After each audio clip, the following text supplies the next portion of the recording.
Right. Good evening. Are we recording yet? Yes.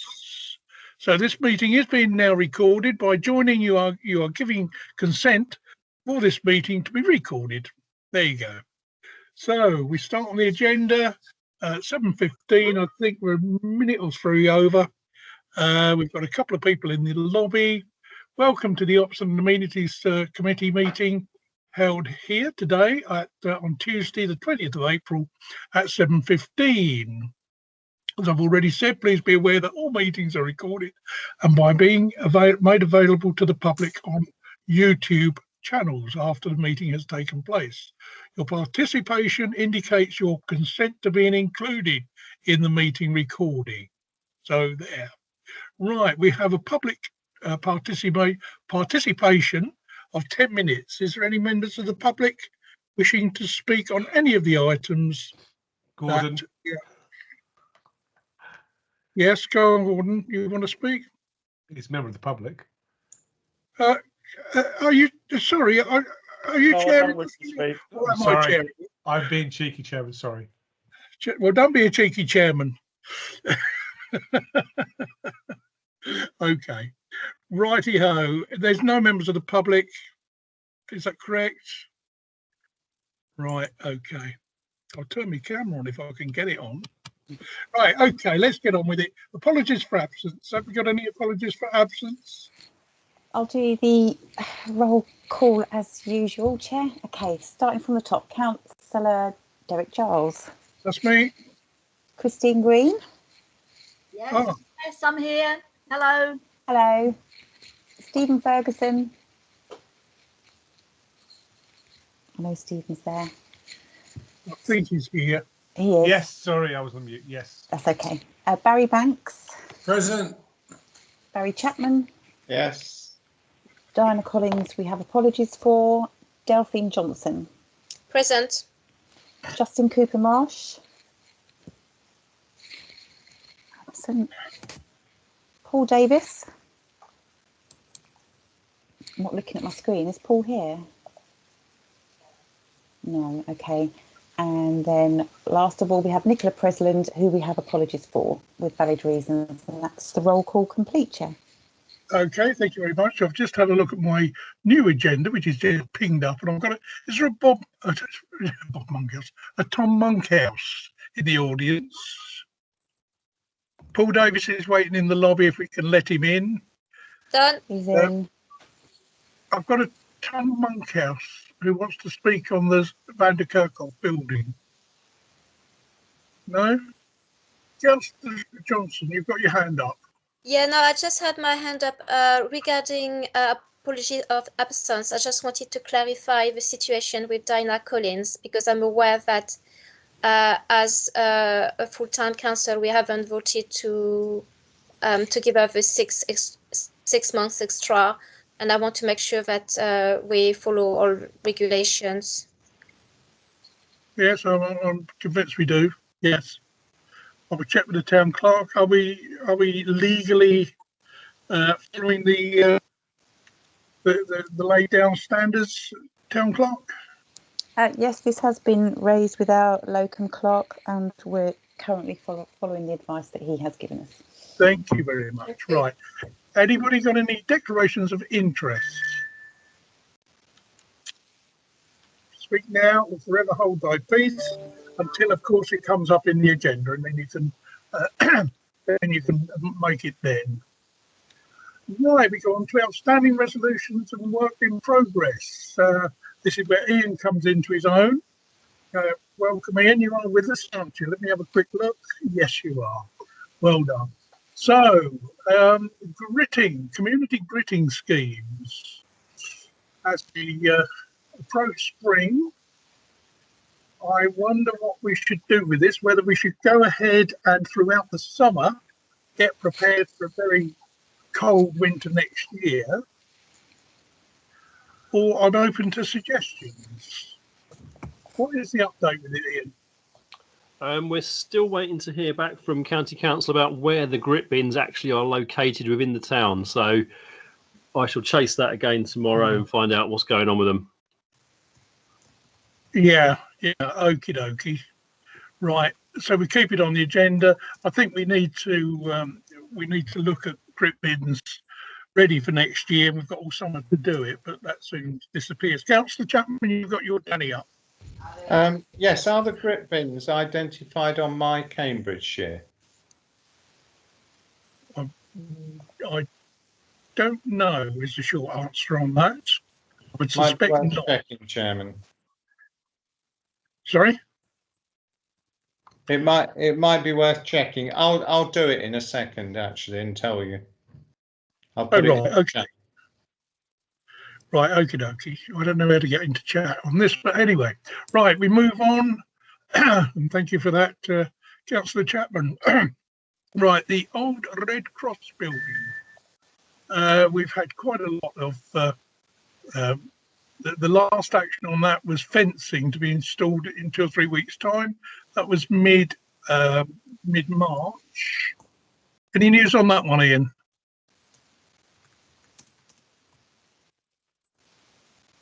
Hello, are you there? That's all right. Sorry, I didn't unmute myself. Just so you guys know, we've started putting in the fencing that was advised to us this week. The guys are about a quarter of the way along the road now. Oh, right. Other than that, everything's just as it was last time. Really, it's ready to go. Really, isn't it? Have you had a visit from the Cambridgeshire County Council Highways Inspector regarding a drop curb? We have done, and he was going to look into whether or not we needed planning permission for it. You can tell him you don't need planning permission for it. I know he's got to do his job, but because I think Karen's got the protocol on that. Because it's a woodland or something like that, we don't need planning permission. It's not a building. Yeah, he was also maybe quite keen on us putting bollards across to stop people driving through and then cutting through into town. If that makes sense. If you can imagine, if you was driving from Duck Lane, say, you could cut through and drive all the way through and then cut down Cemetery Road and into town. So one of the things he was wondering is, would we put bollards across the car park to stop people cutting through? Well, I suppose it's a new aspect of it, I suppose. I think we ought to cross that bridge when we come to it, if and when it needs. I wouldn't have. I don't quite know how they'd get in, but it's not wide enough for a car to come out into Cemetery Road, is it? Yes, it is, yeah. Right, you'd have to dodge quite a few obstacles to get through. Okay. Yeah. There's actually a roadway all the way through, so. Yes, that's quite true. But then on the other hand, we'd have gates over it anyway. So that's what I was going to say, if we was to gate it and have it locked, it wouldn't need it, would it? Yeah, that's right. Okay, well, so that's in hand. And if we can nudge that, we do have a potential visiting, which was on everybody's email, but I think is it this coming Saturday? I've got it down here somewhere at 11 o'clock. It is this Saturday at 11 o'clock, yes. Yeah, and did you get my note about inviting Mike and Anne van der Kerkhoff? Yes, I did reply and suggested they could meet us 10:30, half an hour before, just meet myself and Ian before the actual working party get there at 11. Oh, right, okay. Is there a reason for that? Well, because the working party are there obviously to assess the building and look at it from a business perspective. It's not really something that Steve would need to be a part, Mike, sorry, would need to be a party of. They're coming to see the building in general. So if they can come down beforehand. Right, okay. Are you able to contact them and see if 10:30 is suitable for them? Yes, I can do. Yeah, I thought you said that. Right, okay. Where's my pen? Yeah. Got me a quick note on that. Let me make a quick note of that. Contact.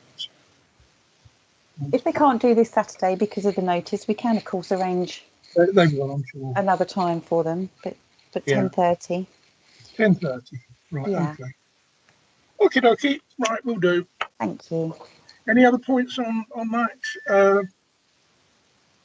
Any other issues anybody want to raise on the Red Cross building? No, before we move on to Wildflower. Mr. Chairman, although I'm not a member, I have a very nice picture of Steve. If you would like to get it framed and put up in the Red Cross. Very nice. Steve Vanderkerkhove Community Centre. That would be very, very generous, very nice. Yes, is it a huge, great one or? It's coloured. It's one that we took when we first put him forward as a councillor. Oh right. Oh, let's go back a bit. Yeah. Okie dokie. Chair. Yes. Sorry, I forgot. There is another item to update under the Vanderkerkhove Community Centre, which is to let you know that we've had the street naming and numbering approval. Street naming, yep. Street name and numbering approval for naming it the Steve Vanderkerkhove Community Centre. They do require us to put a sign so that people and members of the public know the name of the building. So we will need to agree where to put a visible sign to show the building name. And the other thing I've got to do now is, because they've done their bit, but it's still not recognised with the Royal Mail as a postal address. So I've now got to go to the Royal Mail and then it will appear. So if anyone looked it up or needed to send any correspondence there, it would have an official postcode and an official address, if that makes sense. Okay. Now my screen has gone all AWOL here, and I've got. Oh, Paul, no. you've got your hand up. Paul. Have you? Yes, Chair. I just wanted to say I have no declarations of interest, but I joined the meeting at 7:20. Virgin Media announced that all our services would be disrupted today, and they've only just finished working on the box outside my house. So I had no connection until 7:20, but Karen pointed out that I haven't made my declaration. So I have no special interests. Oh, I thought we'd caught you just in time. We did, Paul. You were caught. We hadn't started them when you joined, so you were okay. Yeah, you were. All okay, right. Thank you. Councillor Johnson. Yeah, just because you went a bit, you didn't see my hand up on the previous item, because for the sake of the public who is watching on YouTube, we mentioned adding a drop curve. It might be nice to just precise the location of what we're thinking, because obviously it was mentioned quickly, but not the location of where that drop curve will be. So for anybody watching on YouTube, they may be needed. Okay, point made. Yeah, the drop curve onto the site from Duck Lane. Is that, yeah, if we can just put that in the minutes. Thank you very much for that. Okay. Now, is there anybody else got their hand up? Because Yes. Oh, sorry. Yeah, sorry. Yeah. Chairman, coming back to the address thing about the SVDK building. I did, when I was recently looking at trying to find the ownership, registered ownership of the St John's building, looking into that, I discovered that searching the land registry with Cemetery Road postcode doesn't reveal town council assets down there as being registered at the land registry, including the cemetery and that building, which we took ownership back off. I don't know, only a couple of years ago. And right. This is I don't understand why that's not there, and it may be because it's under a different postcode. I don't know if it's under not under the Cemetery Road postcode. Sometimes it is difficult to find them. I know when I did the St John's ambulance one, I had to liaise with them directly and pinpoint it on a map because they just couldn't find it just searching by the name or the road. So whether that's the issue. It does give me concern though. Right, you're right. Okay, well, can we those buildings don't register. can we investigate that outside of the meeting? There's nothing we can do about it tonight. No, a quick call to the solicitors who did the transfer for us can address that, I'm sure. Thank you. Councillor Johnson, is that a historic hand or is that a new No, hand? it's a new one. Regarding the, I've misunderstood, but obviously with the building itself becoming a community centre, would we need to have it through county council to have a signage at the turning so that people are aware that it's the right road?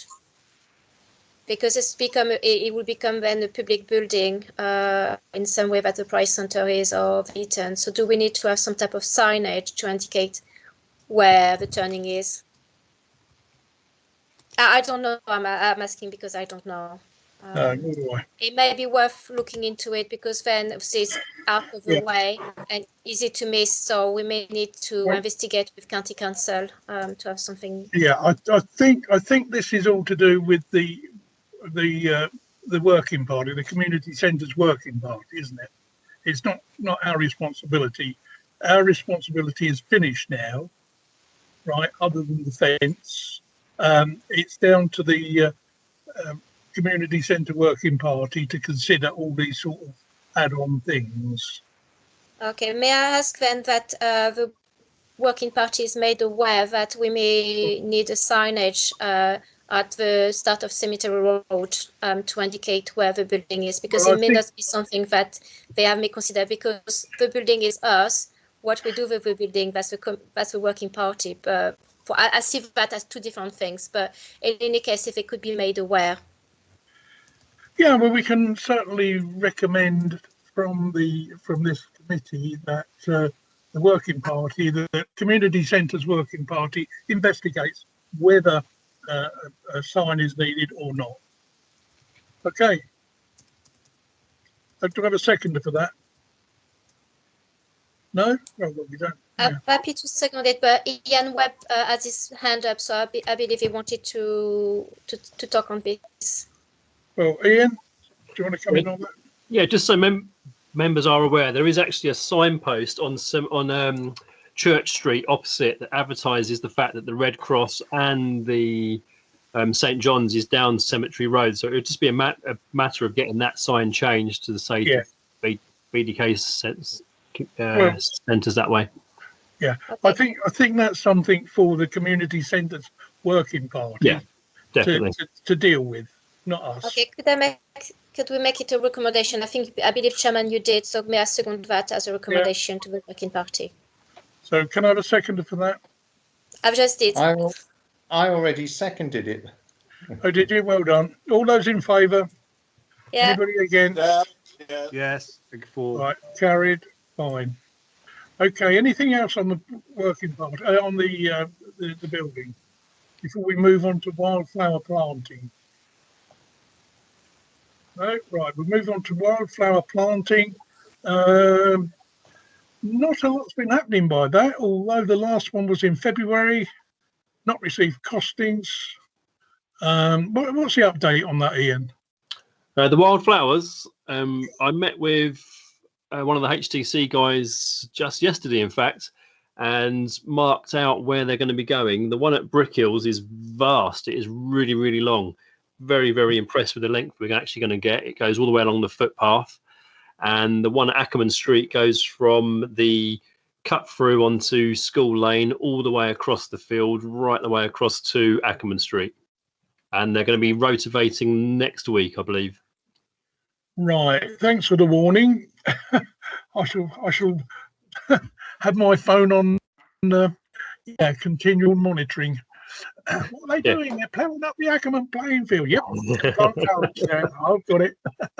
And they also will be going to the Pytel, I believe, as well. So I'm not sure if Barry needs to get his phone on as well, Mr. Banks. No, that's all under control. Okay, then. So there's things moving on that direction then, and HTC are dealing with it. Okay. Any other questions, queries? Councillor Johnson. Barry, Barry Chapman was before me, so I will let him go first. All right, I'll give way, Delphine. Oh, thank you. Such a gentleman. Quick question question. Obviously, on Facebook, there has been something about underneath signage where you had to use products to remove grass and other thing. The question I was going to ask, and that may be completely stupid, so don't worry. Would it be possible where we have signage like that? Because I can't understand what practicality to look after, cut the grass, something like that is not practical. But could we have wildflowers where we have some signage or thing like that, so that they don't have to be looked after but still look nice, and we don't have residents complaining because we have been burning the grass or using products underneath the signage for practical reasons. I'm going to stop you there. We do have that under agenda item number 5.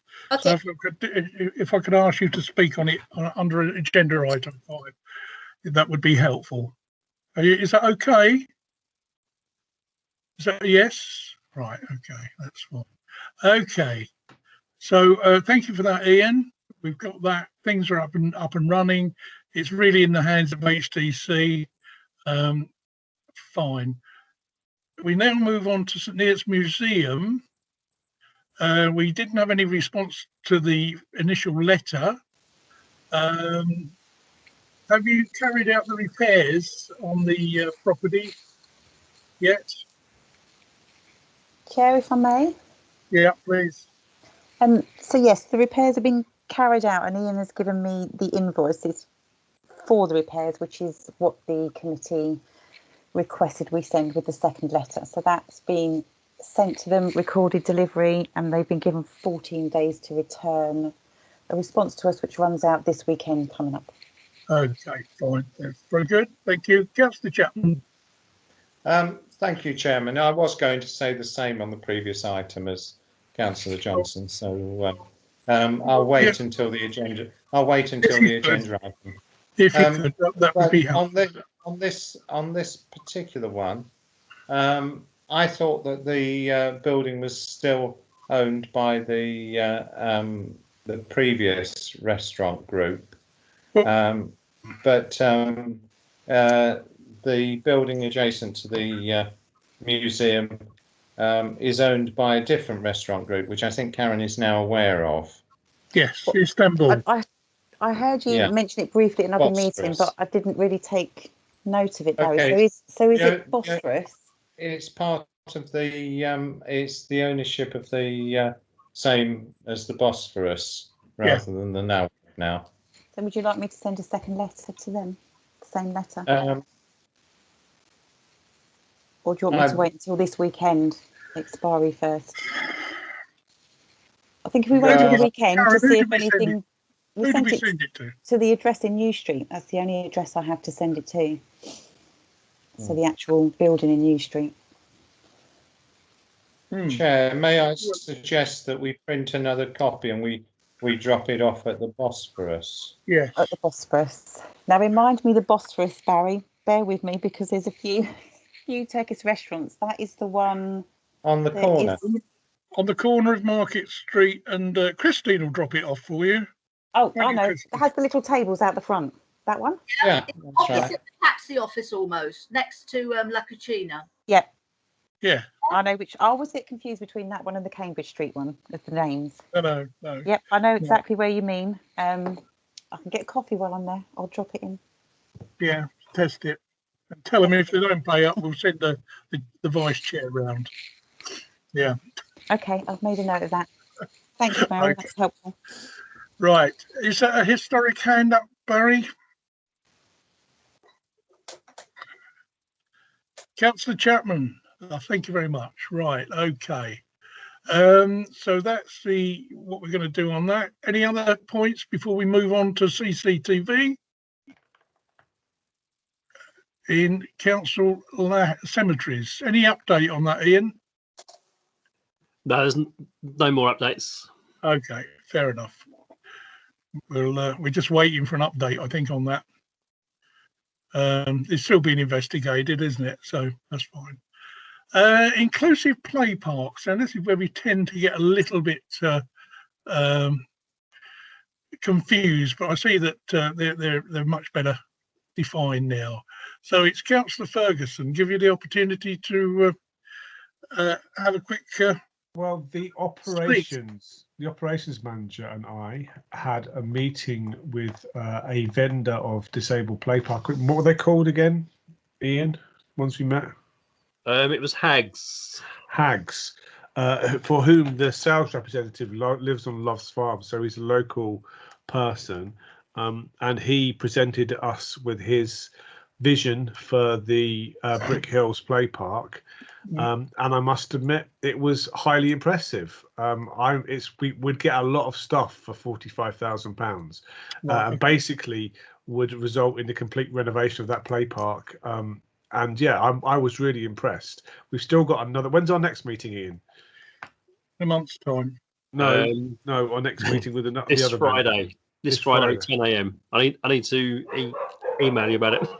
Okay, so we've got another. We were talking to another play park vendor this Friday, but I think they're going to have a bit of a job on hands to do a better job than these guys, because it was really quite impressive. One question is there's rubber matting there, and the removal of that rubber matting would be expensive, the removal and disposal of it. But his plans to save us some money was to lay new rubber matting on top of the old rubber matting, which seems to be a sensible solution. But I think we should probably wait to talk to the other vendor.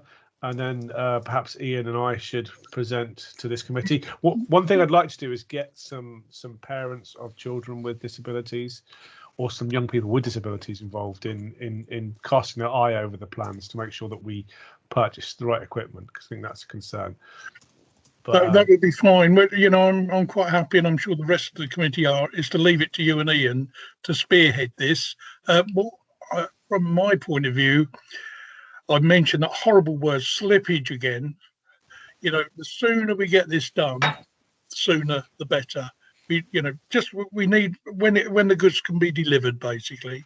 Are we only going to talk to two vendors, Ian, or is there another vendor we need to talk to? Do you think? There was the third one, Sutcliffe Play. They've already put a plan in, haven't they? But it was from 2017. Okay.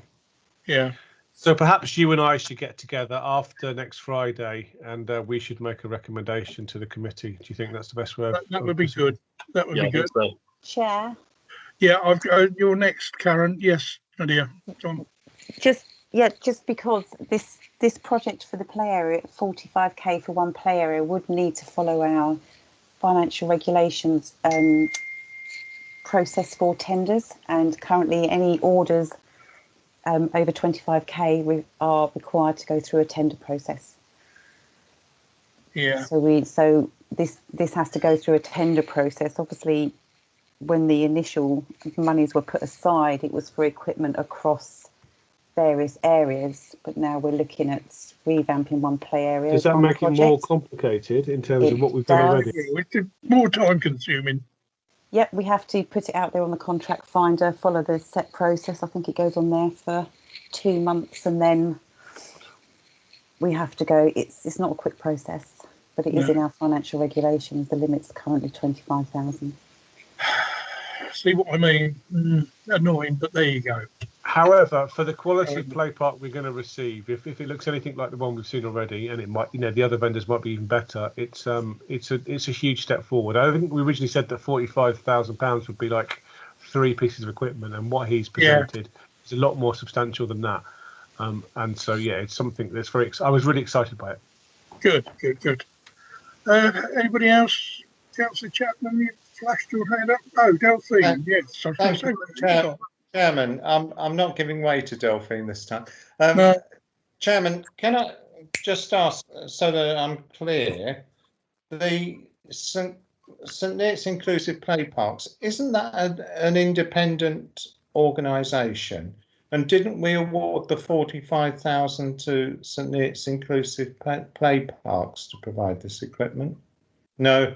All right. It was worth a try. It is a separate organisation. They were a recipient of a £2,000 cheque from the Mayor's charity, and I think probably even bigger cheque from the previous Mayor's charity. So they have raised some money, but they haven't raised the sort of money they'd like to because of the COVID situation. But I'm still engaged with those guys. I'm going to meet up next week. sorry, what I was saying was when we agreed the grant of 45,000, did we agree to grant that money to St Neots inclusive play areas? In which case the tendering process would not apply. Chair, if I may, if we go back to the minutes or the outstanding actions, this committee recommended to full council that they release £45,000 of SIL money to purchase 3 items of inclusive equipment for use in town council owned play areas, and full council approved that recommendation. And I think what's happening here is we were going to put them over different areas, and it's now been agreed that the one area is better, Brick Hills. So Stephen's working with Ian on it with his expertise as from his charity, but the park that they're working on is separate and will be a bigger park in Riverside. Have I summarised that correctly, Stephen? Potentially, I think it's not decided, but yes, potentially, bigger ambitions. Yes. So you're assisting us with how we're going to make one of our play areas more inclusive. Yes. Does that help, Barry? Councillor Chapman, respond. Yes, I did. I just muted myself. I was nodding. I'm reading on my other screen. Sorry. Councillor Johnson. I think Barry I had exactly the same idea of Barry. See if there was a way to do it through the charity instead of through the council. But the other point I was going to make is there's also things that can be done,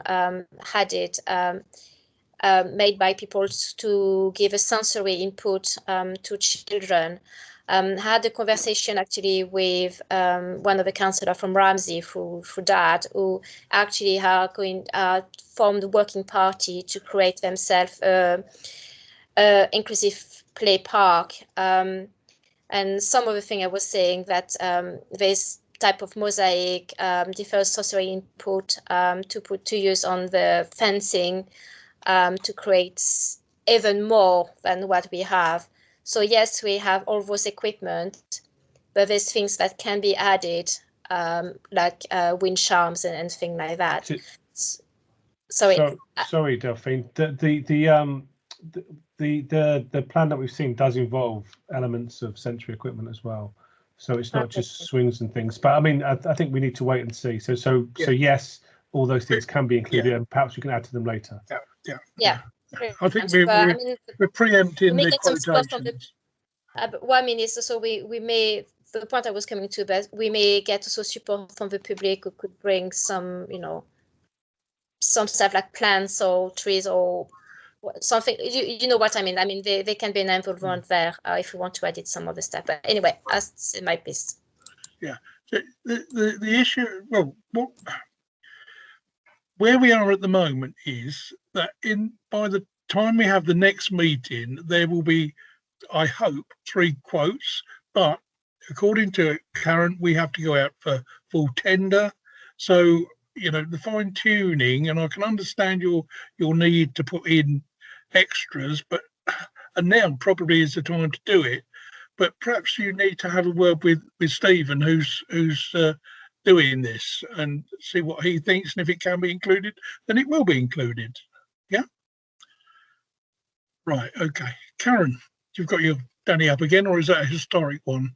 Oh no, it's a new one, Chair. Thank you. Is it? Oh right. Okay. It's hopefully it's just to help with the agenda, because I think what we've done here started off with the inclusive play park update from Stephen, and then the rest of the discussions we've just had is actually answering the last item on the play area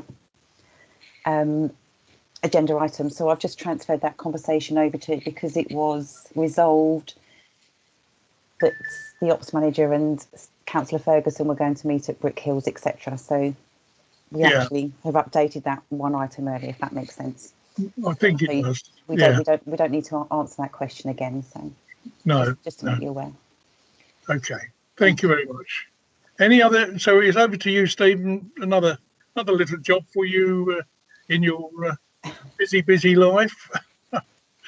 Okay, you and Ian. And if you can tie up with Delphine to see what is on her shopping list be much appreciated. Okay. Okie dokie. So we move on to tree nursery. We just heard about the drop curb. Don't think there's anything else on there, is there, Ian? No, there isn't. We're just waiting for Cambridgeshire County Council, and I have chased them up, and I know that they are going to be looking at this.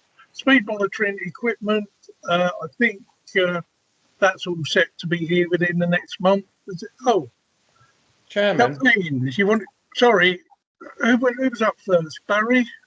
Barry Delphine? first. Barry was Chairman, I first. was just going to say we did the inclusive play parks, but we didn't do the play areas item. Yeah, Karen, just give an update on that. Yeah, but there's more. There's More questions. the only bit that hasn't been answered is the Shady Walk fencing being installed, because the money was found for that, wasn't it? I think that's the only item we need an update on for Councillor Chapman under the play area item. So perhaps if Ian could update on that one. Yeah, sure. The order's been placed. I spoke with St. Neots Fencing this morning, actually, and it's being manufactured as we speak. They're looking at installing it in maybe 6 weeks' time. Chair, in that case, we're in the new budget year now, and when we proposed that fencing, I think we include the gate. We found the money. We found the money for it in last year's budget. For the fencing and the gate. And the gate, yeah. And the gate. Okay, thank you. I wanted to, sorry, Chairman. I wanted to have. Hang on. One at a time. Barry, go ahead. So I thought you had finished. Wait till you, Barry, have you finished? No, I've got one other thing I want to ask on this item. Yes, please. And that is, can we know when COVID measures in play areas will come to an end? Because at the moment we have swings removed. Yeah. Yes, as soon as they amend them, then we will of course amend our practices in line with them. Yeah, I think we can leave that to the officers. Right. Okay. I think Barry has, again, he's spoken before, but the same thing. Right, Delphine. Okay, again, Barry has said what I was going to ask, but I was going to say also if you could update the public, because we have had questions from residents about missing swings or things like that. So maybe it's just something on the website to let them know what's happening. And also, obviously, we have looked last time at purchasing new equipment for some of our play area, and I just wanted to know where we were at in the timeline and when we were thinking that we would get equipment put in. Yeah, I spoke with Simon from Hags just the other day, and the equipment for Ackerman Street, Kings Road and Chamberlain Way is all in the manufacturing stage at the moment, and we will know sooner when it will be put in. So hopefully not too much time.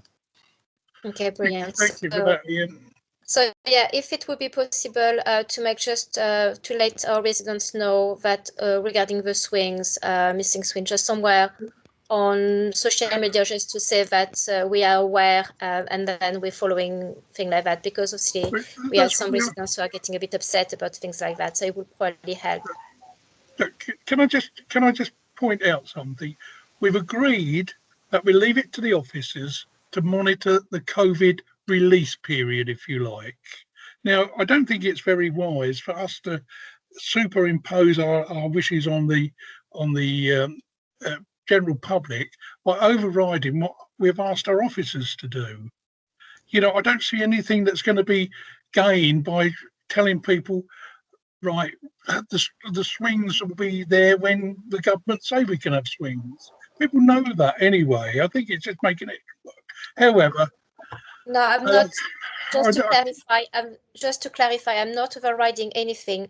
All I'm saying is that some of the public have been concerned about things like that. I think as a council, it's just giving information like we have done all along that crisis, giving information about what's been happening. And I think our resident, just a quick line saying that we have heard them. Hell. How? As I A said, letter to each one of them? okay. Or- No, what I'm saying, Derek, if you're listening, what I'm saying is on social media, we have an amazing team with Karen working on social media and things like that, just for residents to know that they have been heard, then we are aware there's been consent, that we're following the guideline, and as soon as we can, we will let people know through social media when the player will be safe to go back. And I think it's not going against anything, and it's just keeping our residents informed of what, and answering their questions and their concern and worries, just like we have done all along the crisis. Right, okay. Yes, well, can you do that, Karen? Put it on the social media that Yes. we are. Yeah. I can just Thank you put for a that. link on there to the guidelines and just let them know that we're still following them. Yeah, thank you. Ian, you've got your Danny up. I was just going to say the same. Like, I'm sure we can put something on social media. The trouble we're up against is the fact that we, as a town council, are following guidelines. Other councils in the area are not following the same guidelines, so the public are getting mixed messages. They come into our parks and seeing only one swing per frame. They go into other parks and finding two. So, a lot of mixed messages. Yeah, okay. Well, as long as we're adhering to the correct advice, then yeah. Where are we? On the play equipment. Is there anything else anybody wants to say on play equipment? Speak now or forever hold thy peace. No? Mr. Chairman, if I may, I'm going to have to leave you, but can I just show you the picture of Steve van der Kerkhoff that I've got? Yeah. If you would like to put it up in the centre. Yep. Ah, that's Stevie boy. his hair's moving. Thank you very much. Yeah, that'll be very good. Yeah, splendid. Somebody could pick that up for me and get it framed. Yeah, will do. Thank you. You. Can arrange that, Gordon. Right. Good night, all. Good night. Thank you for participating. Right. Okay. We'll be there soon. We've done the speed monitoring equipment, outdoor gym equipment. We've any news on that, because I've got another request which has been brought up. Ian. With the speed equipment, maybe I missed the update, but when are we receiving the equipment, and when are we thinking of installing? Because if the item was already discussed, I didn't hear it. Which equipment is this? The speed equipment. You said we already discussed the item, but I didn't hear it. The order has been placed and we're in the hands of the manufacturer. It will be in about a month's time. Okay, thank you. Right, okay. Outdoor gym equipment. Over to you, Ian. There's nothing else really to say about it. We need to try and find the money to install it. Yeah, well, we've got a new budget now. I have had a request that 4 pieces of the equipment come into Eton Soken on the Nelson Road play equipment or area. Would there be any problems with that? Only the fact that the play area is very, very small, full of equipment, and the rest of the land is owned by HDC. Yeah, that's what I thought. So we'd have to have HDC permission for that. We would. Yeah, okay, fine. And it also has to be about 20 metres, I think it is, from the play equipment as well. Yeah, okay. Because there's certain rules and regulations about play equipment and gym equipment having to be so far apart. So. Really? Yeah, it's because the gym equipment's not designed for children under the age of 14 because of developmental issues and stuff. Oh, right. Okay. Councillor Chapman. Yes, Chairman. We have already resolved that it goes somewhere, but it says on the item it's going on the Sydney Banks field. Yes, that's correct. That was agreed. I thought we were putting it on the triangle of land next door, which that has trees on it at the moment. So it is going on the Sydney Banks field. Yes. Yeah. Ian, come in. Yeah, the trouble with splitting it up and putting some in Eton Soken and some in Amesbury would be the fact that there'd only be 4 pieces of equipment at each site, which wouldn't give probably the full experience that you would need for the gym. So no, I said I would ask a place. question. I said I would ask a question. Your explanation has been quite okay. I will go back and say this is the reason why it can't happen. Thank you for that. Chair, do we have the money in this year's budget to do it, or have we got to make a recommendation to full council? We said we could find it in this year's budget. In that case, I'd like to propose that we find it from this year's budget. Yep, fine. Chair, if I may. Please do. Could we just ask the operations manager, because obviously the budget is set for the expenditure he was expecting for the year. Has he got £7,000 spare in any of those? We really need to get his input. At the moment, we've not actually seen the new budget sheets, have we? So no. I'm not quite sure how much money we've actually got in the budget this year. £6,296 and 40p is quite a lot of money to take straight out of the budget this early on. It is. Well, in that case, if we can we by the next meeting, or before that, can somebody let me have a look at the budget? Let's all have a look at the budget and be a bit imaginative where we can find this. I'm sure we can. Okay. Chairman, if I may, shall we ask Teddy to have an input in there, because there might be a pot of money that might be better, because see, we do not want to use everything in our budget right now at the start of the year. It might be better to ask a financial advisor to have a look at it and see what she would recommend. I think by what I've suggested is that by next meeting we will all have had a look at the budget before we start jumping the gun, and let's bring it back to the next meeting and look at the budgets and see when we can legitimately get it done. I second that, if that's a proposal. Thank you very much. All those in favour of that? Chair, I have my hand up. Yes, Barry. I'm concerned that if it comes back to the next meeting, then it needs to go to full council. No, we've got our own budget.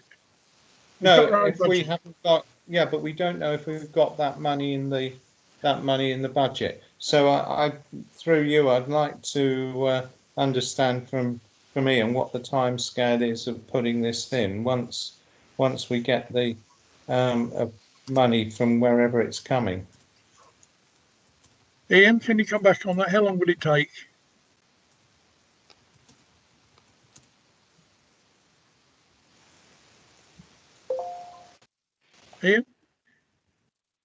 Ian?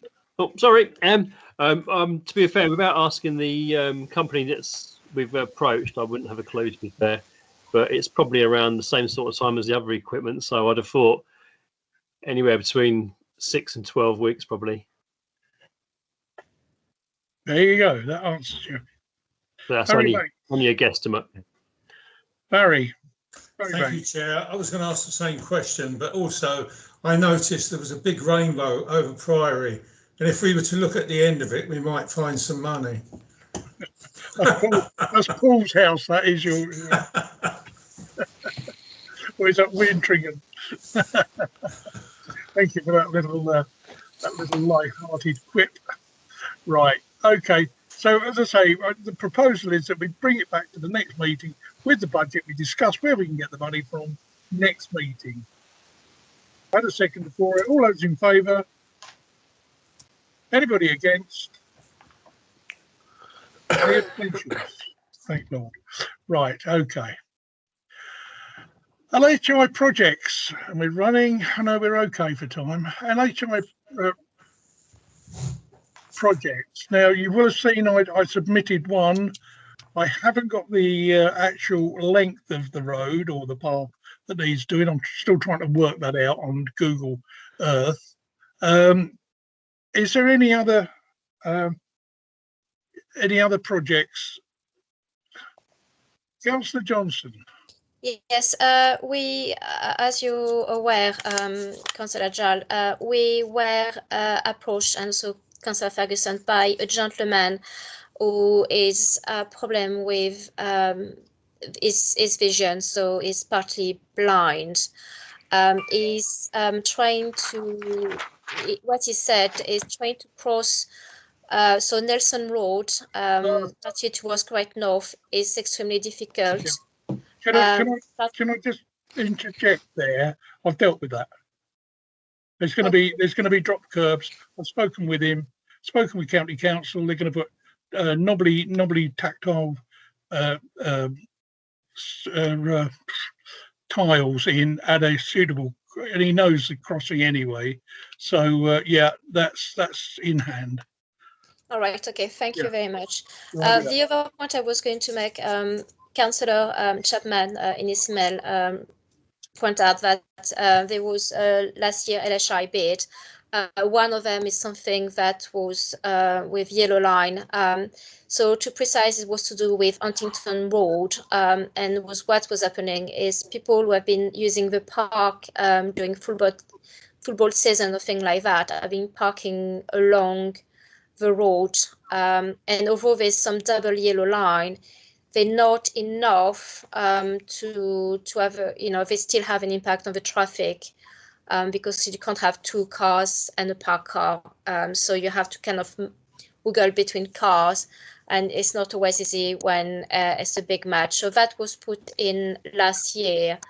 It is my understanding that there was a request for more information. Unfortunately, I wasn't aware of this, and if not, I would have replied. In the meantime, obviously, there's been the overflow car park. I had a request from a resident asking if that overflow car park could be open up so that at all time to help with that. And also, if we maybe could encourage those who are doing the football tournament to use the car park, Norman Road car park, where you have the private park in Fun School and things like that. But yeah, so just to give you that information. Okay, fine. Ian, you've got your hand up. Yeah, just to say that the HDC overflow car park is actually now open. It's been open all of this week so far. Oh, right. Okay, Councillor Chapman. Thank you, Chairman. I did circulate, albeit today, a list of the LHI bids that went in 2019-20, which the parts that didn't get done that went in with Hawkston Road. Now those are there was, I believe it was Kings Road, Eton Soken. We got a load of restrictions that we put in for, as well as Hawkston Road. But what they did was they proceeded with Hawkston Road, but said they didn't have enough information back from the council. For that one, I'm pretty sure it was Kings Road, but not being a... I can't remember. I can't recall that one at all. There was one in Eton Soken. There was Eton Ford Green. Yeah. Green. Well, Delphine's mentioned the other bit that I was going to mention there, but that was 2019. In 2021, there are a couple of things. One of which was put forward by County Councillor Simone Taylor about having some form of flashing speed warning signs for where the crossing is for the C of E schools on off Montague Street. So because the traffic down St Mary's Street and Berkeley Street is extremely dangerous round there. So that was put. None of the 2021 ones weren't submitted because we didn't submit them in time. But there was that one, and there was also the residents of Avenue Road came to the council, and we did say that we would investigate, and I wanted to put in something as an LHI, so that the county council do investigate that, and it's not us that are saying, well, not that there's not a problem, but it's not us. So that we know that the county council have investigated it. But is this the one? Sorry to interrupt. Is this the one the police investigated? The police did put up some signs, but the council did when this person came in. In fact, I think they've come in on 2 occasions now. Did agree that we would look at putting in an LHI. We didn't vote on it, but we did. That's how the response went to the resident. Now I suspect that the county council will say that there's nothing that can be done and that can't proceed. But I think procedurally, as a town council, we ought to make a request for the county to do that. In 2021-22, there's one that I'd like to propose, and that is that we put in an LHI bid to extend the bus stop along the Market Square. This has been kicking around now for 3 years, and what it would do is it would enable the 2 buses to pull in. Yeah.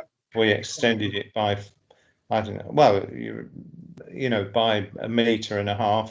2 buses would be able to pull in, and that would mean that we'd have less congestion on the high street. We wouldn't have buses waiting to pull in, which is causing pollution in that area, and we've got the highest level of pollution of anywhere in the county at that particular spot. Right. Okay. So we also have 2 benches which we have in storage since 2018, 2 commemorative benches, which can't go in until this work's completed. The other part of it is to move the bollards. All of this was put in as one item when the parking bays were removed, but the county council only actioned the one item. So I'd like to put that in as an LHI bid. Okay. Now I've got Karen. You've got your hand up. You want to speak on this, and then I'm going to ask a question. Karen, over to you. Thank you, Chair.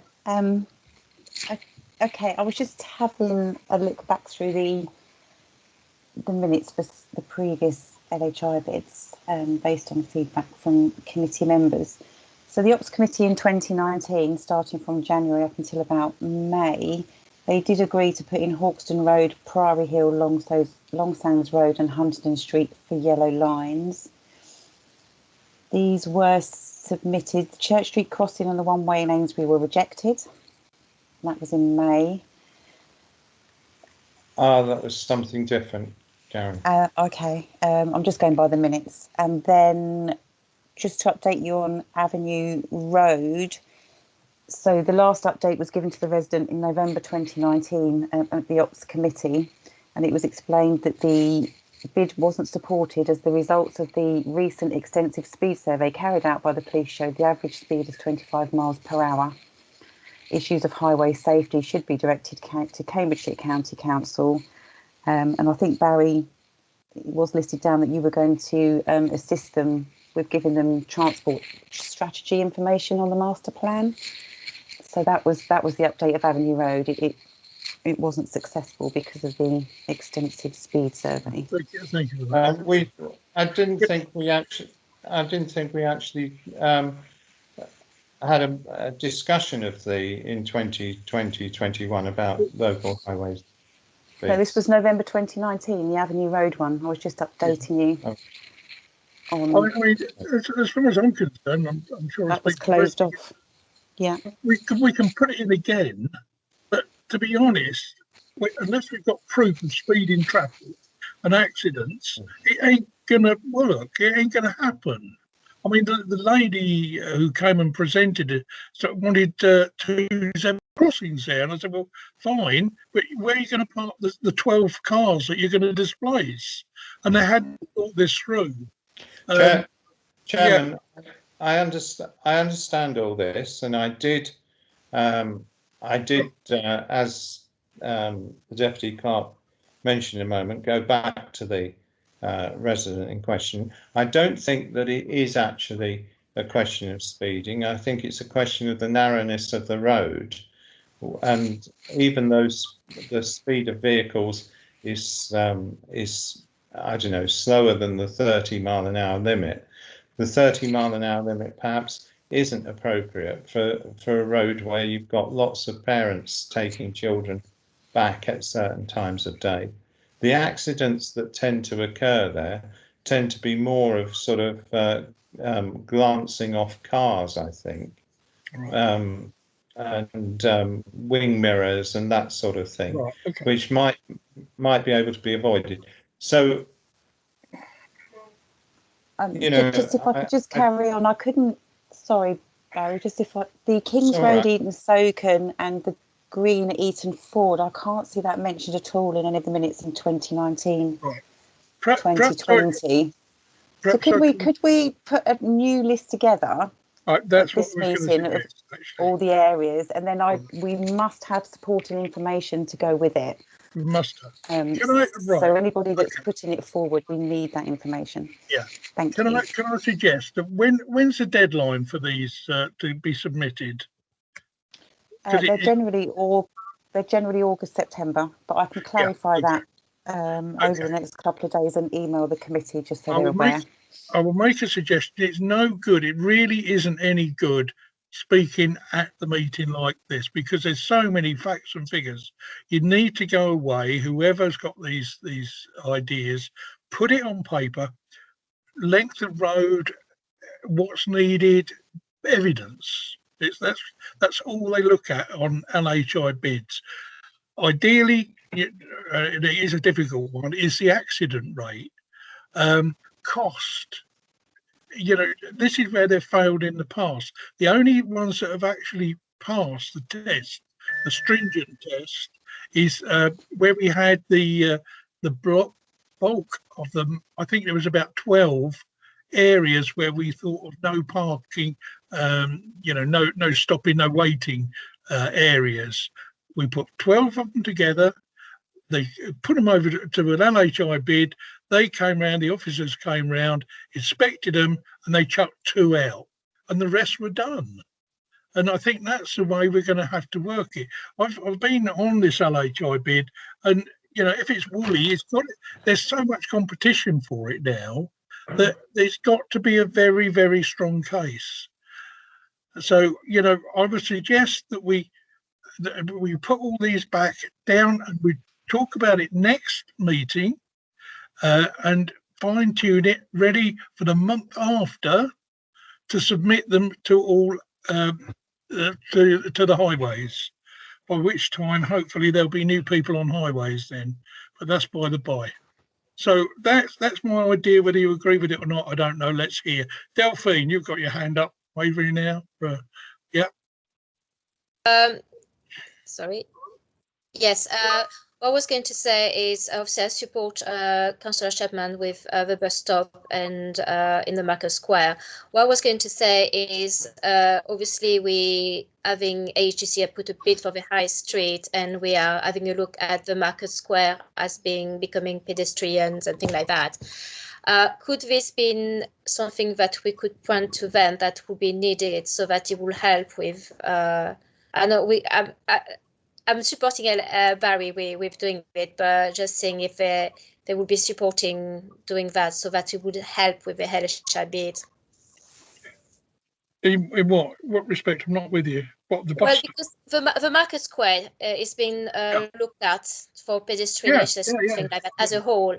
The bus stop that Councillor Chapman is talking about is on the Market Square, is on the side of the Market Square, Yeah, isn't it?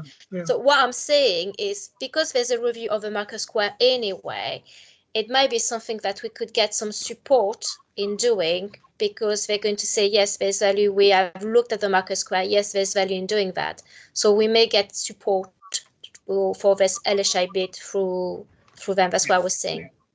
Yeah, I think you're right on that. But it will still come back to the proposal, put it down on paper, so in a report, whoever does it, but look at it from a safety point of view. There hasn't been any accidents there. No, I don't think there has. Is it inconvenient? Yeah, it sure is. What happens when two buses get there? It backs up the high street. And it's things like this which will swing the LHI bids. They really will. Well, I'm just being shut in my room now. Can I just add there that any visual evidence is always very welcome. If you can get a picture, a photo of that's really important to try and get, and any comments from other residents as well. Please do. Yeah, Stephen, you've got your pandy up. Yeah, thank you, Chair. And what you were just saying about presenting evidence, I think what's happened previously, since certainly as my time as a councillor, is that we've suggested LHI bids, then the clerk has prepared the application and the clerk has presented it to the committee without any input from us. And I understand from other parish councils that individual councillors are the people who present their applications with the evidence. So I think the weakness of part of our applications is that they don't include enough evidence sometimes. And I think that we should be involved in the pitching process rather than leaving it to the clerk. That's all. Thank you for that. So the suggestion is that we bring, you go away, produce your LHI bids in, quite in detail, bring them back prior to the next meeting. We'll discuss them then, go through them each, the merits. We're looking at one per ward, incidentally, although we can have a white lining or a yellow lining or whatever, one bulk request, if you like. Councillor Chapman. Thank you. I'd just like to explain that this thing about the bus stops, the bus stop, the extending of it, the moving the bollards, etc., was put in back in, I think, when did we put in the cycle racks? It's about 3 years that's been kicking around. It's had the full support of the Master Plan Committee, the full support of the Steers Transport Group and everything else for 3 years. And I suggested at the Master Plan Committee that it be put in by them this year and last year. And really, it needs to go in now. If we put, and County Council have even done the feasibility study and the costings and the project work on it, which I'm quite happy to share. Yeah, but it needs something, someone to actually press the button on it, because this is just a ridiculous blot on our high street. Yeah, no, I think we all agree with you on that. But let's do the full report, get as much evidence as you can, even to the extent that this has been being kicked around by the combined authority and talked about. Everybody seems to be in agreement. When's it going to be done and why isn't it done? Now, if it needs extra funding, then they're going to come back to us from the town council. Whether we agree on that or not, I don't know. It's up to the council to agree on the funding for it. Chair, if we put in an LHI bid, then then we can go back to whoever and say, look, you contribute some of the funding for this because it's part of the plan. But I think unless we actually do that and are proactive, then it's never going to happen. No. So in other words, take the lead on it. Yeah. Yeah. Okay. Yeah, I'll go along with that. Stephen. Old hand. Sorry, Chairman. Historic hand, right. Get your historic hands down. Right, okay, so bring all these schemes written up, report-wise, for the next meeting. Okay, everybody? Yeah? No? It's gone very quiet. Yes. Yes. Yes, well, you're very, very quiet. Yeah, well, that's what I'm proposing, that we bring these LHI bids written up. If we can get costings, fine. Get measurements, what the impact is on the residents. If we've got residents, thoughts on it, then even better. And they're the things that will help swing these LHI bids. And also how much we are prepared to put in, of course. Pictures, if possible. Pictures, if possible. Visual Thank you for that, Christine. Okay. Can we go on to green open spaces?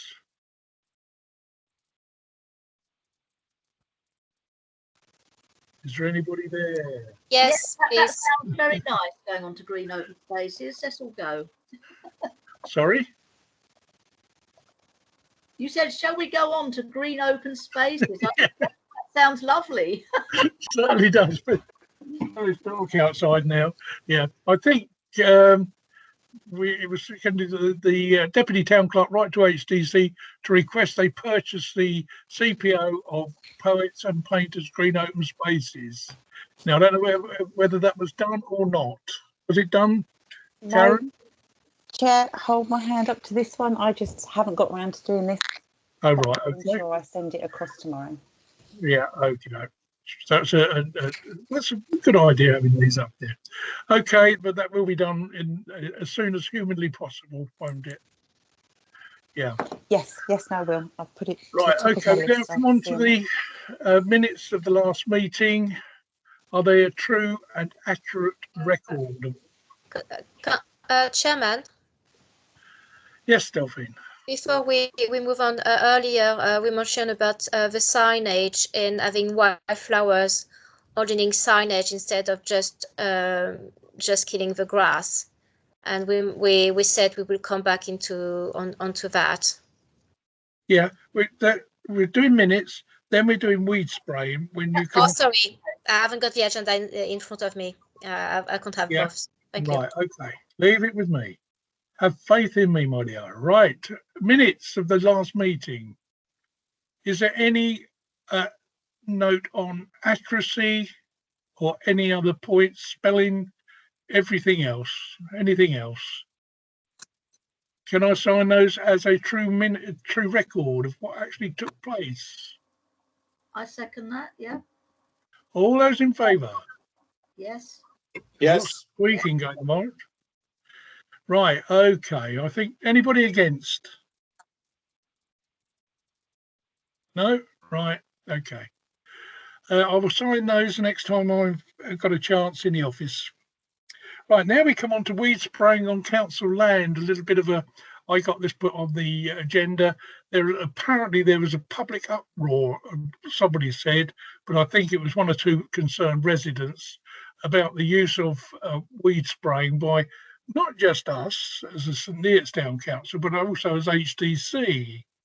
I'm going to go over to Ian now to tell everybody how long this has been going on and the purpose of it and the advantages and the disadvantages. Over to you, Mr. Webb. Yeah, sure. I've worked for St Neots Town Council now for 21 years almost, and it has been going on for the entire 21 years. As you say, we do it, District Council do it, and County Council do it.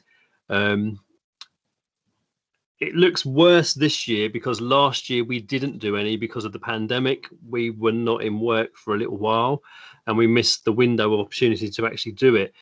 We didn't actually strim anything last year, so the grass we've sprayed now looks worse than normal because it's long.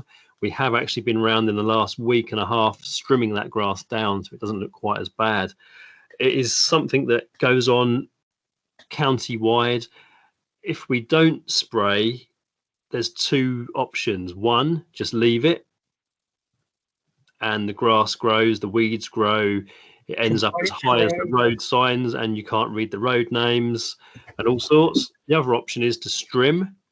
Strimming means we'd have to go to every single obstacle within the town. So that's every lamp post, street sign, bench, bin, flower bed, you name it, at least once a month, if not more often. That leads to burning of fossil fuels. It leads to strimmer cord. It leads to hand-arm vibration syndrome for the guys that are doing it. Not to mention dog feces flying around, stones flying around. Every time we go strimming these sort of things, we can guarantee we lose at least one car window. Every will in the world, it's just impossible to stop it happening. So we do 2 weed sprays a year, one this time of year and one again the end of August, and that is it. Thank you for that. Right, any comments on that? Delphine? Well, all I was saying is, would there be the possibility to having some wildflowers? Because we talk about increasing the number of wildflowers in our town. And the question was, would that be a possibility? I don't know. I'm sure, as I say, Jan, it's probably because it looked much worse, but it may be something to consider. And I say, having a town looking with a lot of flowers. It may be not feasible everywhere. Maybe some part of the town may be more suitable than others, but it might be something that we could be looking at. That's all. Right. Well, thank you for that. Yeah, I'm not quite sure. Did you say white flowers? Wild. Wild, like AGC does. Wild. Well, that's what we're doing in Ackerman Street and Brick Hills. We're doing the wildflower beds there. That's why I was saying earlier, but do it where you have signs where you know that you have to spray or thing like that. And instead of spraying, would some of the sign be better with having wildflower? But it may be not practical. I don't know. This is the question I'm asking. Yeah. Well, I think there's something to bear in mind, but yeah. Now I've got. Was it Paul? Did you have your hand up first? Yeah, I believe so. I just like to support what Ian Webb just said, 100%.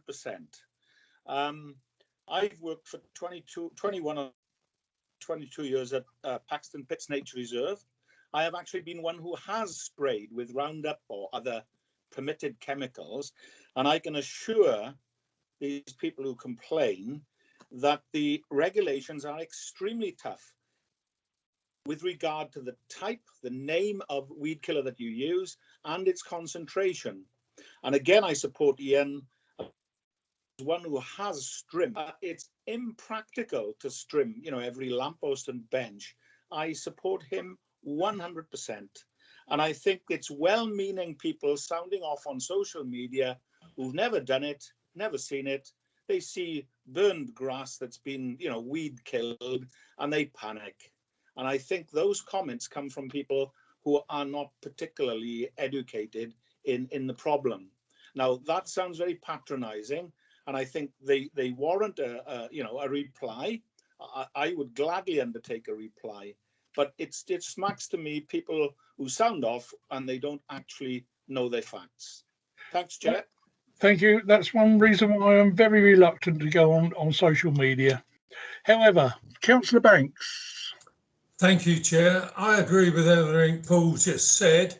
Councillor Paul Davis, I think, is very difficult for people. I think we're destroying things, which we are in a way, but to keep obviously everything right. But I feel if these people complain, couldn't we get a group of them say, well, if you'd like to dig it all out and put wildflowers in there, we would appreciate it. Yeah. We could ask them that question. Yeah, they could organise it. I think we do need a resolution on this. So, Councillor Chapman. Thank you, Chairman. I appreciate that this is being done for many years. regulations do change, and I think it's important that we discuss this on a reasonably regular basis, and that we do put any concerns at rest, because new residents come along, they do have concerns. I mean, some of the concerns were things like you know, a dog eating grass that had been sprayed. Now, I'm no expert or don't know anything about that. If the grass was longer this year and you know, it had been sprayed, I don't know whether or not the spray goes straight into the roots. I understand that it does make its way to the roots. But there were those sorts of comments that I saw, and I think it is important that we do respond to them, and it's a good discussion this evening. Yeah. Well, I think. Sorry, if I can just say, I've also seen some quite what appear constructive suggestions coming forward of wildflowers. And a number of towns actually do plant, where they've got a street sign, they do plant wildflowers underneath those street signs. And you know, I'm presuming that they don't then go along and trim them if it's a wildflower bed beneath it, and the grass isn't growing over the street sign either. So I really just wanted the committee to consider whether there were alternatives that would actually improve the look of our town, not just get rid of dead grass. Okay, thank you. Ian, you wanted to come in on that? Yeah, wildflower beds do take a lot of maintaining. They're not just a case of throw some seed down, walk away, ta-da, wildflowers. They need to be trimmed at certain times of the year. They need to be raked up, removed. The soil has to be depleted of nutrition for them to actually flower. The ones that HDC do in the parks, you've seen them in Riverside Park, Conygear Park, Regatta Meadow, all different sites around the town, and in Huntingdon and other places they do stuff. The first thing they do is apply Roundup to kill the grass, to kill any competing weeds. They then rotivate it. They then wait a couple of weeks. They then reapply Roundup again to kill any more emerging seeds, and then they sow the wildflower seed. That wildflower is left to grow, and at a certain time of the year it is cut and raked up, collected and taken away. Then the whole process is done again the following year. The ones we're actually doing an experiment. We're doing Ackerman Street is not being used with Roundup or a glyphosate weed killer. We are just going to rotivate the grass, apply the seed and see what happens. The one over in Brick Hills has been sprayed already, will be rotivated next week and seeded, and we can compare the two sites, see which one does the best. We can have bets on that, and my money is on Brick Hills, as experience with the Pytel is shown in the past. Councillor Johnson. Yeah, no, thank you for the explanation. I understand perfectly well. But what I was just going to say again, I think if we on our social media, we can just let our residents know that, yes, we are aware that there's been some concern. Just reassure them, because as councillor is, you know, it just to give them that peace of mind and explain that, you know, because if you're like me, not a gardener, and you're walking in town, you see your dog eating something, and you may panic. And I think as councillor, they can see that we have discussed this, and you know, we have listened to them, and just reassure them that, you know, it's okay. And I think we can do that through our social media and again our website to reassure people. Well, we can certainly, you know, anybody who's concerned about this, just direct them to this meeting and YouTube, and see what the thoughts are and the reasons for doing it, and the fact that we've been doing it for the last 21 years. Yeah, but not everybody's going to sit for an hour and a half listening to us for just that information. on YouTube, on YouTube. Well, in that case, they're not that concerned. Then you can direct them to agenda number 5. All to see the reports. All you can write to people. It doesn't take us long to put a line on a social media or on a website just to reassure people. It just takes, I know it's not maybe, what people want to hear, but a lot of people use social media, a lot of people use website, and it would not be much, and it will reassure people. At least we can show that we're listening to our residents. Oh, yeah. Okay. Well, what I suggest is that when Karen has written up the minutes, we put that minute on there, and in response to the members of the public's concern about this, we can put Ian's report on there that it's been done for the last 21 years. We do it under government guidelines, everything. I don't see what more we can do about it, actually. And hopefully that will allay people's problems they have with it. But I'm not going to do it because I don't do social media. It's a bit too, but we can certainly put it on our website, refer people to it. Ian, are you happy to do that? Good. Yeah, sure. I'd like to also add that, don't get me wrong, it's something we do out of necessity, not because we can. We don't go running around with weed killer and pesticides to spraying willy-nilly. I read all the social media posts that were on that post, and there was many people saying, I'm willing to go out and do my lamp post, my road sign. And I'm all for that. The amount of people in the town, nip outside, do your own lamp post, do your own road sign, do your own post box. All for it. Absolutely fantastic. Yeah. If you want to plant flowers around it, do that as well. We can see there's flowers around it. We would not spray it. It is just the ones that where people don't adopt. It would be fantastic if everyone in the town was to take that proactive approach and do their own lampposts.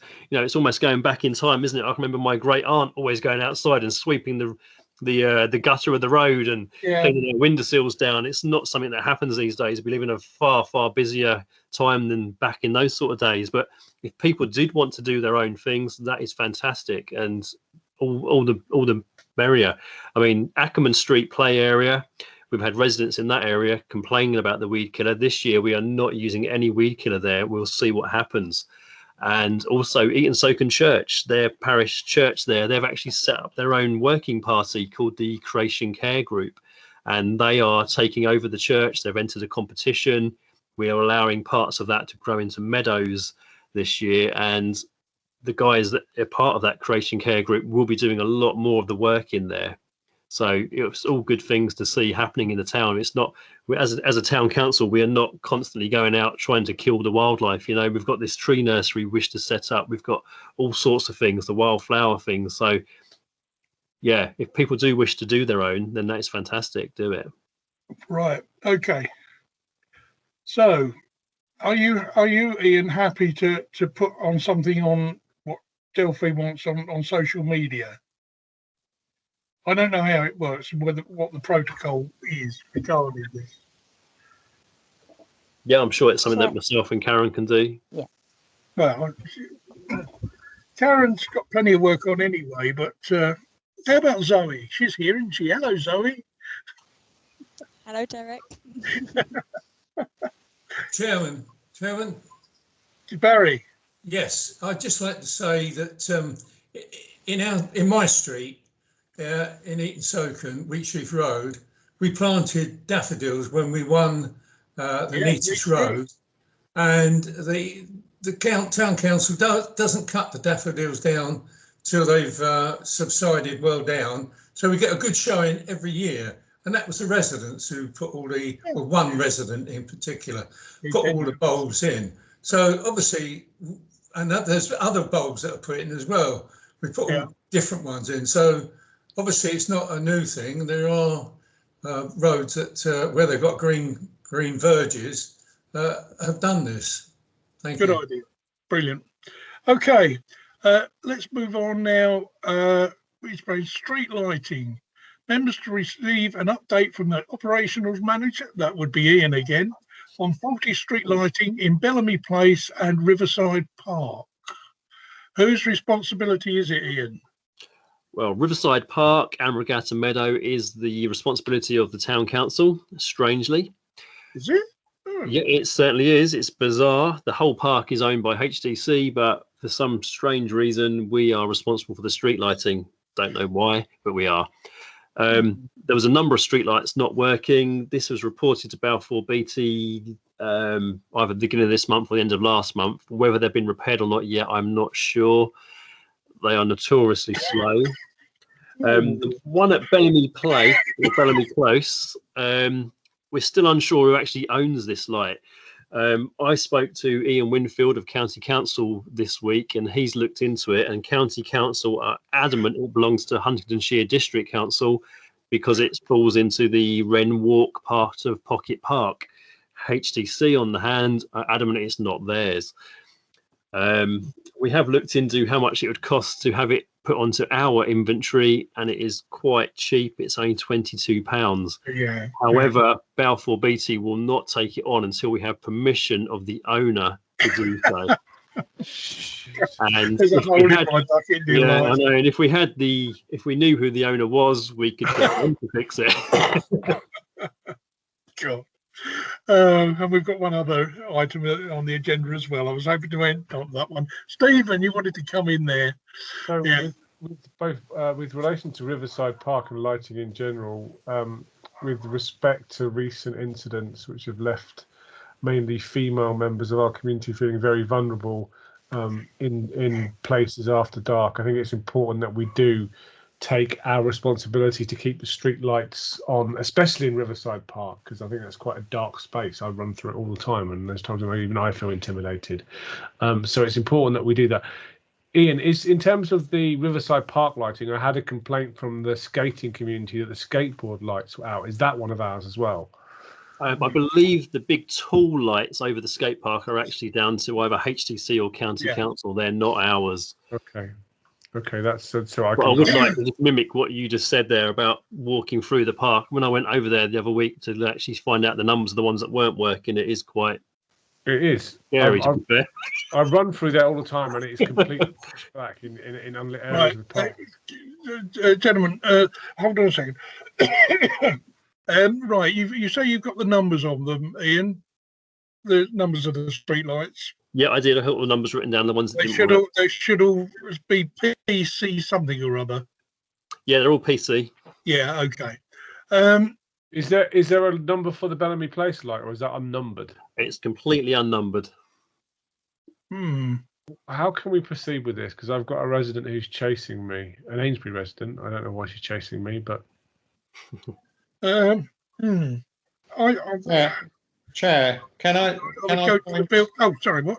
Yeah. Chair, can I point out there are street lights around the town? I'm not sure where this one is near Wren Walk, but some of the street lights were actually put in by developers, and there are a number of these that I've discovered around the town where the developer puts them in, and as soon as the developer leaves the development, they haven't got an adoption agreement for the street light. And that's it. It becomes an orphan street light. Well, and this is on night. I think if you might remember a few months ago on Knights Park in Amesbury, there was that rogue play park which was in a similar situation. So this is the same lady who there was a play park which wasn't ours to look after, hadn't been adopted by us, and which Ian and the ops team kindly sorted out, and then we have adopted or finished off the adoption. But this is a similar. I think Knights Park seems to be particularly badly handed over from the developers to the town council. There seems to be lots of bits and pieces of it which are not handed over properly. So I don't know how we progress this.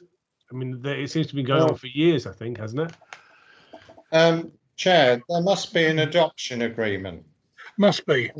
There must be an adoption agreement, and if we can find any residents in that area that were original residents and have copies of their paperwork, the adoption of these areas requires that they respond to land registry searches with copies of the adoption papers. So there will be some around somewhere. The difficulty is finding them. I was going to suggest County Councillor Simon Taylor, but she moved in after the place was adopted. Ian. Yeah, actually, I was going to say County Councillor Simone Taylor is actually on the case. She's been looking into this, and in the very road she lives in, there is actually a street light or two there that actually is wired into the residents' garage, and they are responsible for it on their deeds. So it could be something like that. I know. I also believe Councillor Justin Cooper Marsh is also looking into this as well. He's approaching the developers to find out if they know who owns it as well. Right. So I can also chase HDC tomorrow and find out if they will actually accept ownership of it. Yeah, I think there are 2 nights between. Sorry, Chairman.